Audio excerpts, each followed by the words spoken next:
ગરુડ પુરાણ વેર ઝેરનું ફળ। બધા મનુષ્યના સ્વભાવ સરખા હોતા નથી।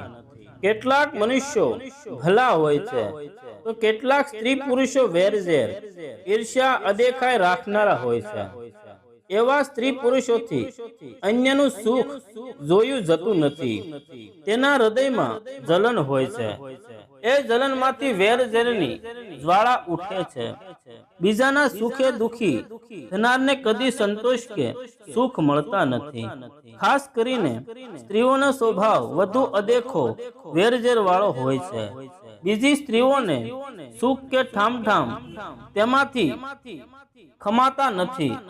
સાસુ વહુ, દેરાણી જેઠાણી, ભાભી નણંદ પરસ્પરની અદેખાઈથી આગમાં હંમેશા શેકાતા રહે છે।